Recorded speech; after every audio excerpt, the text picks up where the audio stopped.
All right, well, a very warm welcome to all of you today. Thank you very much for taking the time to join me today on DevOps 101, Git for Admins. Really pleased to see all of you attending the call here. We have a chat box there as well, like any webinar. I'm sure everybody's had our fair share of those over the last year or so and is getting used to using Zoom and what have you. So please do just hop in the chat box, talk to each other, or feel free to send messages to the panelists. Myself, one of my colleagues, Ben is here as well to help field some of your questions. Without further ado, let's get going. So welcome to the session. My name is Jack McCurdy. I'm one of the account executives at Gearset. I've worked with Gearset for the last 2 years or so, and typically I work with anybody in an organization that has something to do with Salesforce and its development. So everybody from the admins and the developers to Salesforce product managers and CTOs, etc., who are looking to get the most value out of their Salesforce investment and are looking at their development practices to do that. So that's what I spent the last kind of 2 years or so doing, and continue to do. I really enjoy it.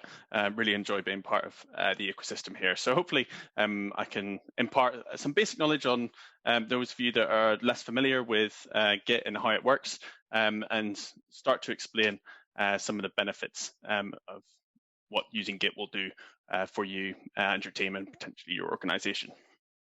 So on that topic, objectives, what are we looking to be able to achieve this session, and what do we want to do at the end of this kind of hour or so? So we want to be able to explain what Git is. Hopefully everybody will be able to understand, or at least explain in layman's terms what Git is by the end of this session. Understand, broadly speaking, how it works and how it operates. I want to understand some of the core benefits or the core benefits of using Git. And then maybe we might at the end be able to think about making a decision or investigate further whether investing in Git is something that would be worth it for you and your teams if you don't already, or if you do already and looking to leverage it a little bit further. Hopefully this might light the fire for you to do that. So to get us started, we need to think about what is Git. So I'm sure if Git or version control has come to anybody's minds or anybody's thought streams recently, they've probably gone to Google and typed in what is Git or what is version control. Now, according to the Oracle Wikipedia, Git is a distributed version control system for tracking changes in any set of files originally designed for coordinating work among programmers cooperating on source code during software development. Now, as an admin, it's fairly easy to probably look something like this. When I first started working at Gearset and getting involved in the ecosystem, this was what I thought absolutely when I first started. So this is a common response. So if we start to unpack this statement, then we can start to understand a little bit more about what it is. So the first phrase in here that might cause a little bit of confusion maybe, or need some explaining, is distributed version control system.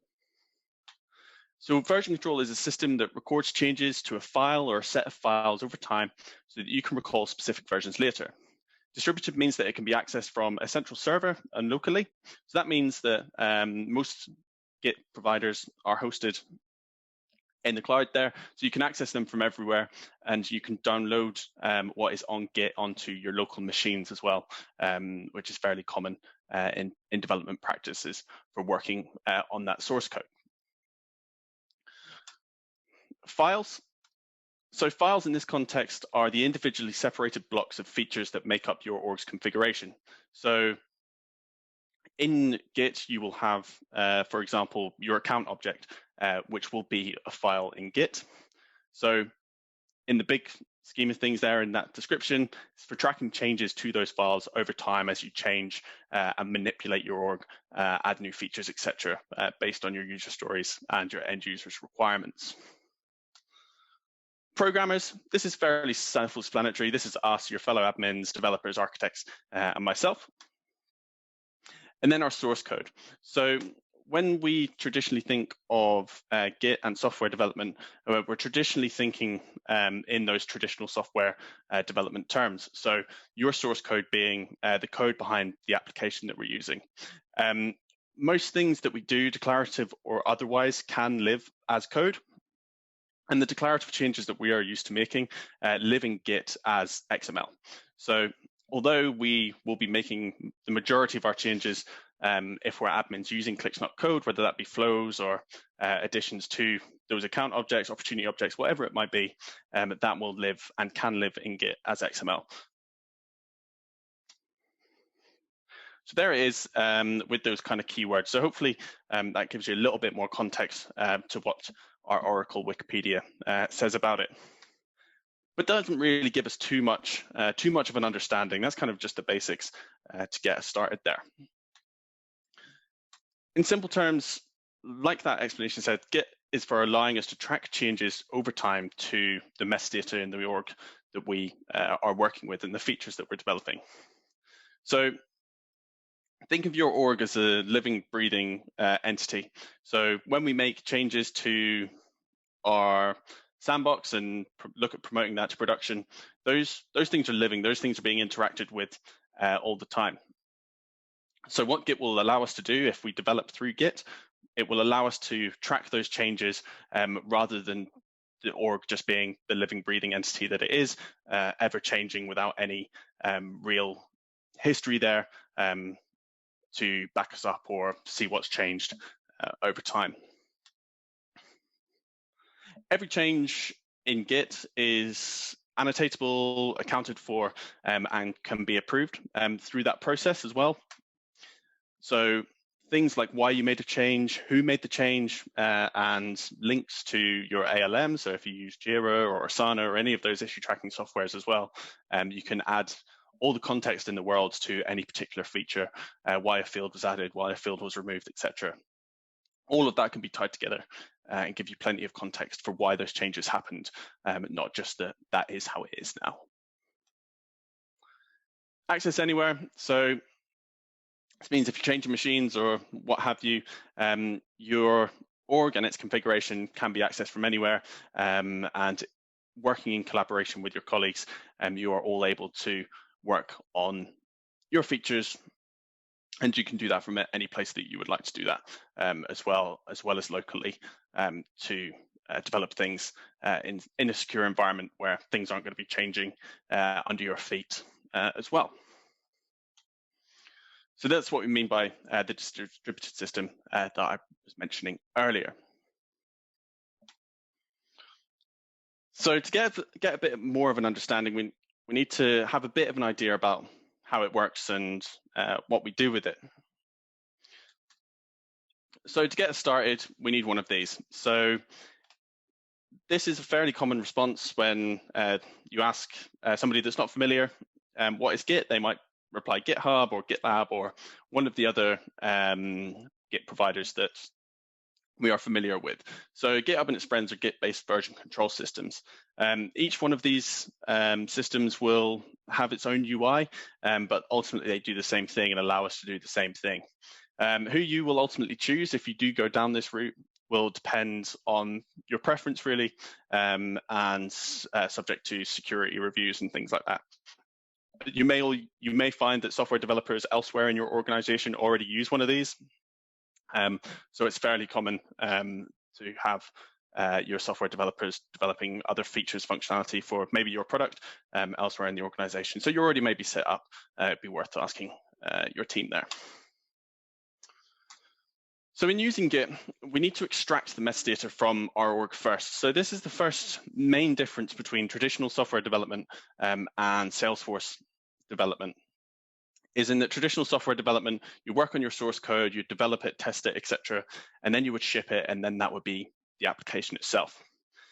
If we come back to what I've said earlier about Salesforce being a living organism, so to speak, we need to be able to extract that metadata and that XML from our org first. So we need to use a mechanism to get that XML out of our org. And traditionally, that's done with a CLI tool, Ants you might be familiar with or have heard developers speaking about, Salesforce deployment tool, or the Salesforce DX CLI. And then that can be quite a challenge for admins, especially when you're first getting used to all these new concepts, using a command line interface. That's all new, and the learning curve can be quite steep. So that's why tools like Gearset exist to help flatten that learning curve whilst we interact with those systems. So we need to extract the metadata from our org first, and we do that by using an API. So Salesforce has a bunch of APIs that allows us to extract the metadata from our org and pull it down and start to store that in our repositories and start to work with that in a safe way. So I mentioned the word repository there. In our repository, we work with branches. So our repository is the place that we store our files and our folders that make up our org structure. So a GitHub environment may have multiple repositories for multiple different applications or projects, and our Salesforce org will live in our repository, for example. And then we work with branches so that we can work with that safely whilst we undertake our development. And you will typically have a main branch, or historically potentially called master branch as well.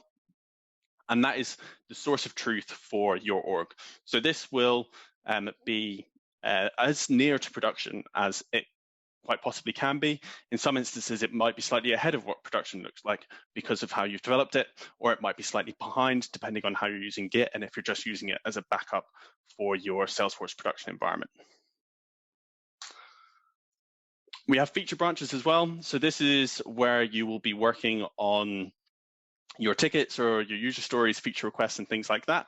And feature branches will typically be stemmed off another branch, potentially straight from main or master or from a developer branch. But this is where you'll work on your isolated features. And depending on the size and complexity of your company and its structure and your release process, you may well have other branches that match your org environment setup as well. So potentially a UAT branch or a staging branch or a release branch if you're working in 2-week sprints or something along those lines. This is also fairly common.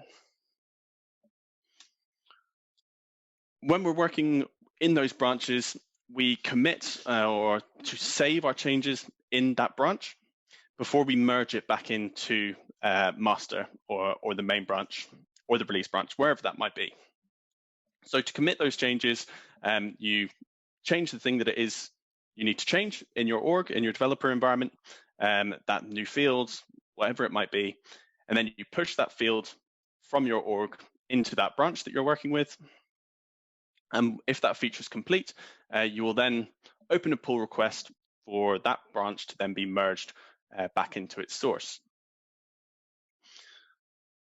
And that is how we get new features from our orgs into our branches and then back down into the branch that we need to release to production from. And this is what a simple user story might look like here. So if I get my pointer here, we have our master branch here. So this is the main branch here. This is what's going to be most aligned to production, which we will likely release from to production at some point. What we do when we start working with version control and to make sure that we have the most up-to-date metadata in our developer environments is we create a feature branch from master here. So this feature branch will be an exact copy of what's in master, but now we're working in isolation and now we're working in an environment that's completely safe to work in, and we're not altering code or metadata that's directly in our production environments or in our production branch. We're just going to be working with something that's isolated, and this will allow us not to overwrite any other changes that we're working with. So what we do is we update our dev sandbox from that feature branch and make sure that we've got the most up-to-date metadata in that sandbox. Then we can safely make some changes here and commit those or save those changes back into the branch. Say you save it once and then go back and do some more changes in the dev sandbox and then save it again, and then that feature is going to be complete. You may well be able to hear some background noise. I have a small child running around the house, so apologies if you can hear that as we're going through here. But once we're finished with our changes and committed those back down into the feature branch, we open our pull request and merge that back into master, ready for that to be released. Thanks, Ethan. If we're working with a colleague or working with another member of our team, another admin or developer, it might look something like this instead. So this is showing you how we can work together whilst doing things safely. So we both have a master branch here and have both created feature branches to work independently of each other. And this means we can both make our changes safely from our sandboxes and push those back in to the master branch. So you see here, I'm the admin. I've created my feature branch and pushing my changes, committing those back into that branch, and merging that back in. And at the same time, my developer colleague here is doing some potentially Apex work here, working with his integrated development environment and pushing those changes into his feature branch, opening his PR, merging that back into master. And then with this diagram, you can see a little bit more of the release cycle as well. So we have a continuous integration job here, kicking off things to staging for its testing. We also have an optional deployment box here for going to UAT, and then finally your production package ready for release at this stage as well.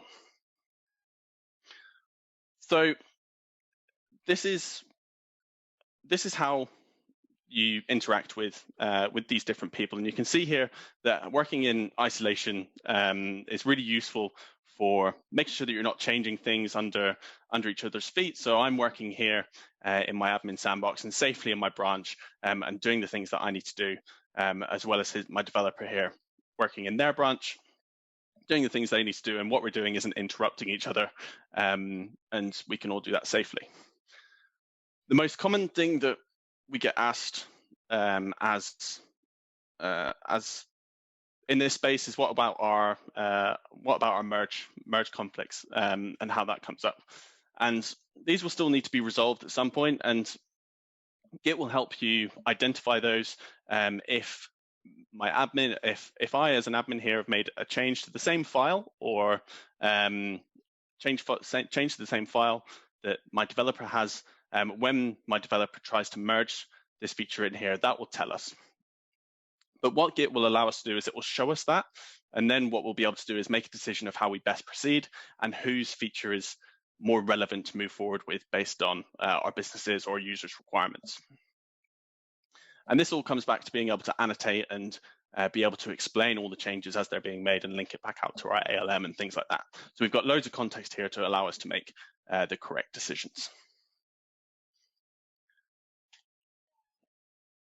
So what are the benefits of working with version control here? So we can collaborate better with our colleagues. So what I mentioned there about identifying conflicts is the big one. So this means if we do happen to touch the same feature, say we both touch the same field on an account object as we are working with a flow or something along those lines, Git will highlight those things to us and help us identify what the best thing to do is. That will still require your human intervention to understand what the best thing to do is, but with Git you will have all of that context there as well, because all your change documentation is in one place. So the links to your ALM, integrated with Jira, etc. You can have links to all of those kind of tickets and all those kind of things, Salesforce cases, whatever it might be that you're using. You can do that, and all that context is there to allow you to make that decision.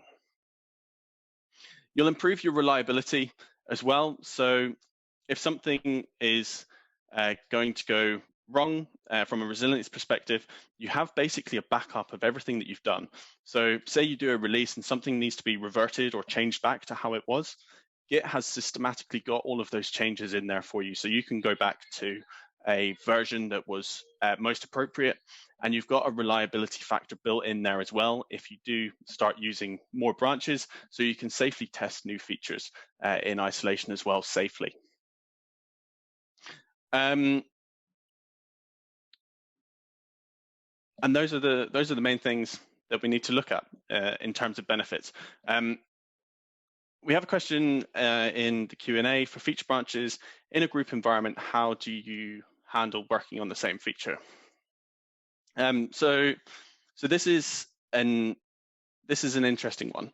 So typically what you might see, and it will depend on the team size and the size of the feature, what you would typically see is for a larger project, have a project branch or a large feature branch, and then a feature branch off the feature branch, and different members of the team work on different bits and handle and resolve any merge conflicts as you work on something slice by slice in features off the feature.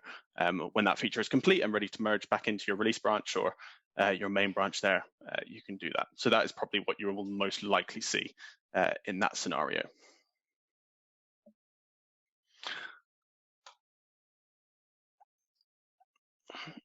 And ultimately, all of the reason that you're probably looking at something like Git is because you probably heard the words CI or CD thrown around quite a lot. And Git is the start of the journey. It's the first part of this journey that we like to go on as businesses and towards digital transformation.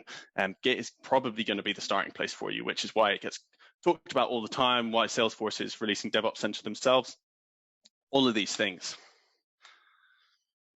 So we are probably towards this lower end, I would say, of this scale. Judging by the talk, hopefully you're most likely probably sitting around this beginner, potentially looking towards that novice stage. So what Git will enable, we're going to start looking at getting some of our metadata into version control, getting familiar with the basics of version control before advancing to more accelerated DevOps processes. So using Git as the absolute source of truth for their development and start to do some automated deployments, automated testing and those kind of things. But the base of all of good DevOps practices will be successful implementation and working with Git. So what does this all look like in practice? So I appreciate that I've been speaking a little bit, and there's been a lot of kind of theoretical. So I thought it'd be a good idea to just give you a quick walkthrough of what this will look like. So if I take a look at my Salesforce environment, so this is one of my development environments. So I've got a ticket that has come in and I need to update some help text for a checkbox on an opportunity. Turns out the salespeople aren't quite so sure about what it's going to be used for. So if I navigate to my object manager, look for my opportunity, fields and relationships, and we have our active opportunity here as well. So this is the checkbox that we want to change. So I'm going to edit this and name my help text sales. You should check this if the opportunity is active. Now, this is a pretty nonsense checkbox, as most sales organizations are going to know if they're active, that their opportunity is active or not, because it'll probably be closed won or it'll be closed lost or what have you. But for the sake of this, we'll show you how this works. So I'm going to save this. And that is some work that I now need to commit or save into my feature branch before I safely merge it back into my main branch for release to my production environment. So to do that, I am going to use Gearset to make my life a little bit easier here. So I've been working in my developer 2 environment, I believe this one is. I need to push this down into my GitHub branch. So I'm going to make sure I create my new branch from main here. We'll call this help text update, and create that branch. And then just run a quick comparison to be able to pick up and select that change here. So I'm obviously using Gearset here as well. This would usually or more traditionally be done with the command line interface and Git commands to create that branch and pull down that metadata and update that metadata as required. So, but you can see here I'm using Gearset, which makes this a little bit easier and not have to understand how to use CLI or any of those commands. So we can see this is the active opportunity here, and this is the inline help text that we've got that's been added. So I want to select that to be committed. move to the next stage. And then here is where we can start to think about some of that documentation. So if we're committing this to this branch, we can pop in what we call a commit message. So every time you save, what is created is a commit message, which will allow you to give context in the repository and on this file of why it's been changed and what it's there for. So if we say this is ticket number 1, updated as requested by the sales team. Simple help text. And I'm going to now push that into that branch that I've just spun up. So that's all done, and now that's in there, and that's living in that branch now successfully. So say at the same time, I am also one of my colleagues, but I've also gone to look at updating this text field at the same time. There's been a breakdown of communication, and I independently of this update want to go and do this in my other environment. So if I log in with my other credentials here, hopefully this will be quite familiar for some of you, bouncing between lots of different orgs. I get myself logged in and update that same help text.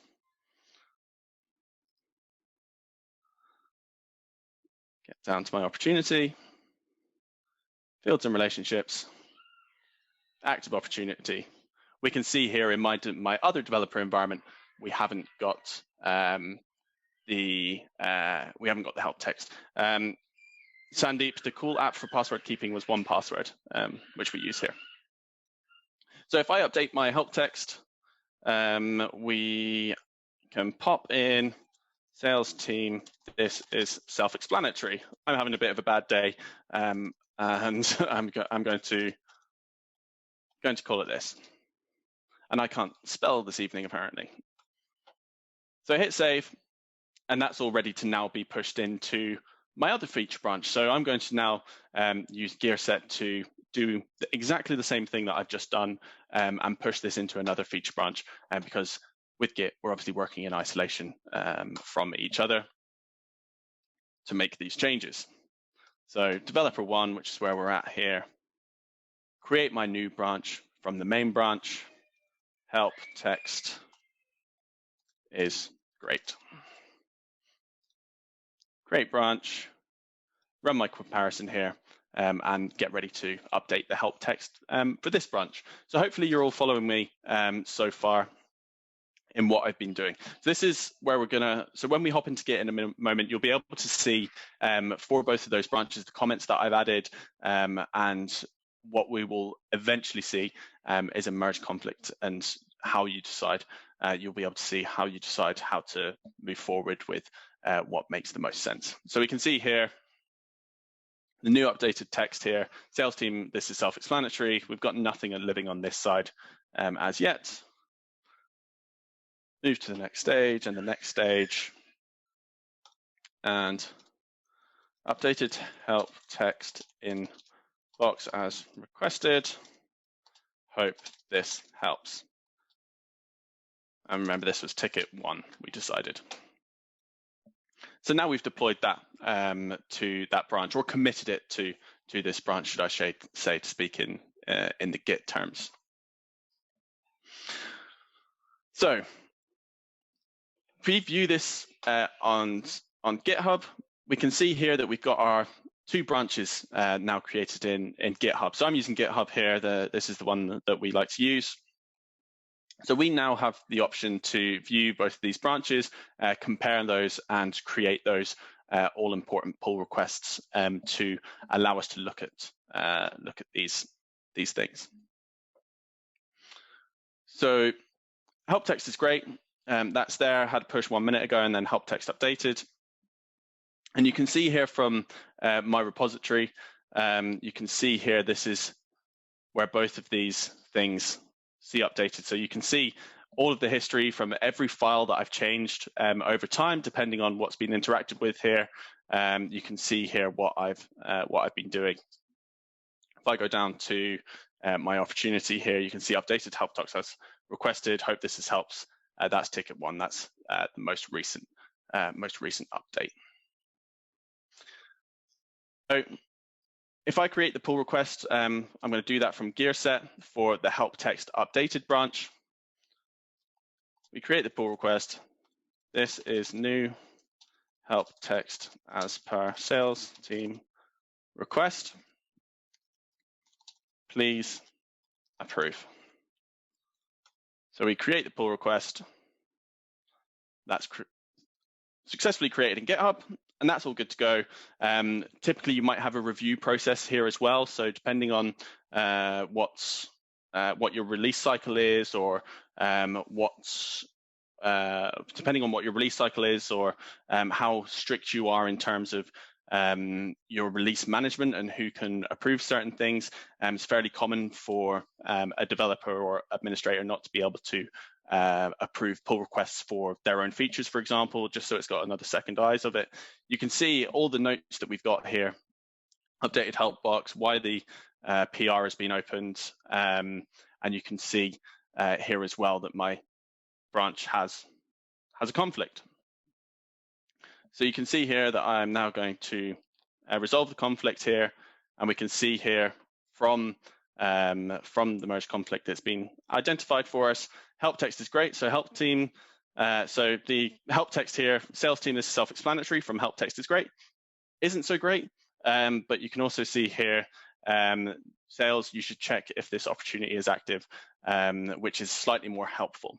If we wanted to, because we've got all that context and help from the branches and the commit messages, we can make a decision on what we want to keep here. So once we've identified this, we can make a decision, and then we can delete these lines as requested, and we're going to keep the most relevant and the most helpful text there. I need to mark this as resolved, and now we can commit the merge. And what we've now got is those branches combined, merge the pull request, and now we're all done. So now the later sections in my release cycle can now happen as we saw in that diagram earlier. So this is all fantastic. Git has now got all these changes, and we now have a history of what happened, so that we can go back to developing happily and developing in isolation. Another great thing here as well is if we bounce back to our repository and look at these branches, you can see here with our merged branch here, if we wanted to, if something wasn't quite right, the sales team doesn't want that anymore, then it's easy for us to go back to these merges, and we can look at reverting these pull requests as well, so that we can change those back easily. And you've got that whole history that you can go back to at any time. So this is really what Git is all about. It's all about that collaboration, having everything in one place, so that you can see how things have changed over time and have that safety to go back to as needed.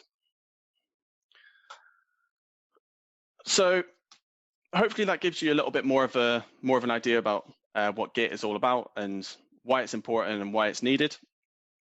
And obviously one of those key enablers as you're thinking about your processes, I'm sure some of you that are on this call right now already are thinking about this or are already doing parts of this, is how you accelerate and take that to the next step. So this is really the place you need to start. I know and I appreciate it probably all looks a little bit alien, as does any new system. I appreciate that I've dropped in a couple of things that you might not be familiar or are a little bit alien to you. But if you're still intimidated or things don't make sense, or you simply want to know how you can level up in the DevOps space, I recommend you check out DevOps Launchpad. So DevOps Launchpad is a bit like Trailhead. So it's a free platform that anybody can sign up for. And you can learn the fundamentals of Git, you can learn the fundamentals of DevOps, and complete courses on there that will really help your understanding if Git and CI/CD or accelerating your DevOps pipelines is something that you've got planned. and then go and check out DevOps Launchpad. So that's just DevOpsLaunchpad.com, and you can take and you can get your fill there basically. Troy has asked, what happens if someone makes a change in a higher Salesforce environment for the scenario you just demoed?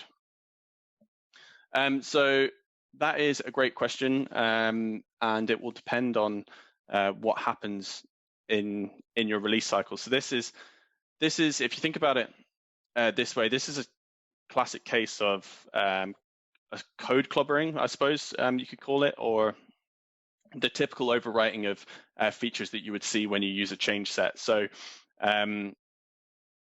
if it was me updating that help text and somebody had changed it in a higher environment, when I did a change set and I would just overwrite that with my most up-to-date version, and that would get lost, for example.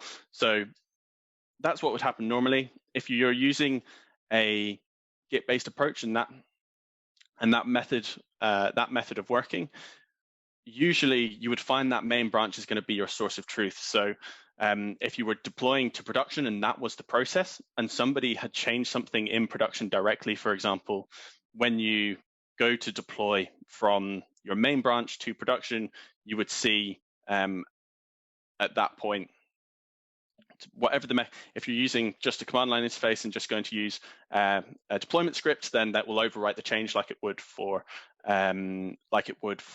a change set, for example. Or if you are using a more intelligent tool like Gearset, it will show you those differences before you overwrite those changes. But ultimately, that's what it's all about. That using Git means, and enforcing a process like this means that if you are operating as you're supposed to in your two separate branches, you will see that conflict is going to arise before it causes that happening and being overwritten.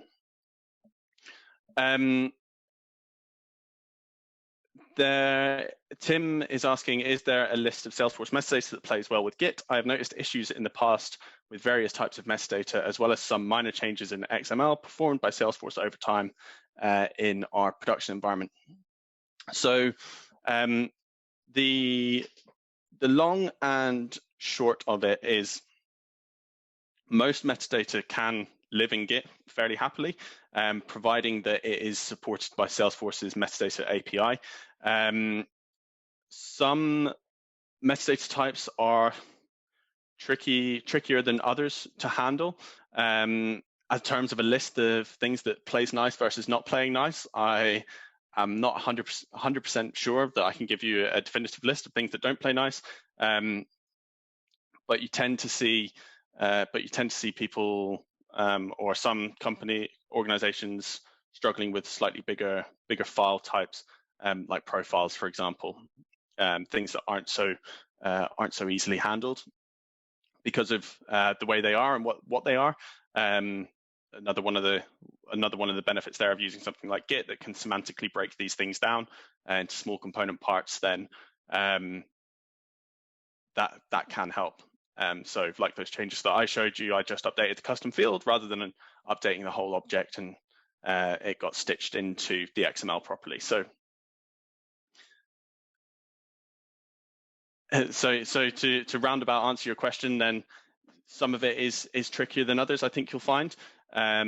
But ultimately, most of it can live in there fairly happily without too much intervention, providing it's supported by Salesforce's metadata API. Yeah, absolutely, Tim. So a lot of companies choose to start with the more traditional things. So the developers with their Apex classes tend to start there, and you're quite right. Your object settings, things like that, and gradually build that over time as you get more familiar and more comfortable with using Git. Ernie asks, do you have tips, suggestions for incorporating managed packages into Git? So if your managed package has customizations, then sure. We tend to if it's one of those managed packages that doesn't require too much customization, then there isn't too much need for it to live there or be deployed from Git, when it can just be just download it into your developer environment and check that it works as you're expecting it, and then just do the same in production. It's going to save you some hassle. But if you have customizations that you can make to those managed packages, then sure, those can live in there too. Somebody anonymous has asked, can Gearset support tagging? What do you mean by tagging, anonymous?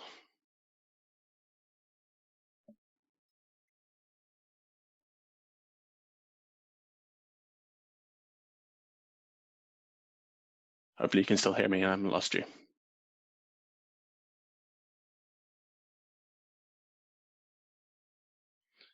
So are you referring to like tagging lines of code, or commenting on them, or?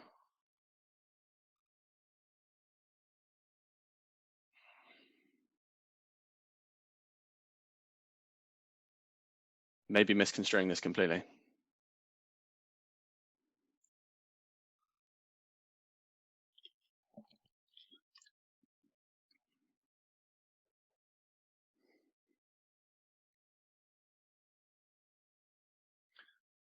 Okay, sure. So Gearset won't automatically like update or create tags yet. Is the answer to that one?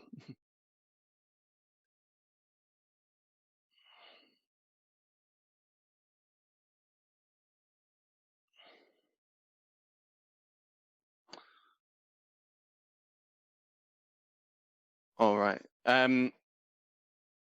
Like I was saying, DevOps Launchpad there, great little platform there, especially if you're first started getting out, or maybe if you've been around the block and just want to have a nice shiny badge and certificate like Trailhead offers, then have a look at DevOps Launchpad and you'll see a bunch of content there. Those diagrams that were in this presentation for the Git workflow and the feature development, as well as some advanced workflows to get your teeth stuck into, live there as well. A whole host of useful content. It is written by us and produced by us, so there's content on Gearset in there as well if you happen to be Gearset customers, and that's all free learning platform for you to get your head around our app, as well as the fundamental basics of DevOps. So I would 100% recommend getting in there.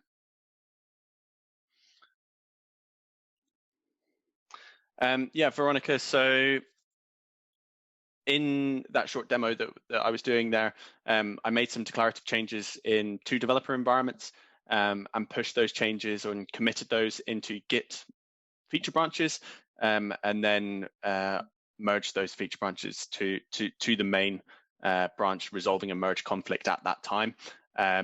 So you still use your declarative changes and complete your declarative changes in your sandboxes, developer environments, or wherever that may be, and you just push those into those and commit those into those feature branches in isolation before then doing a release from your main branch out to production.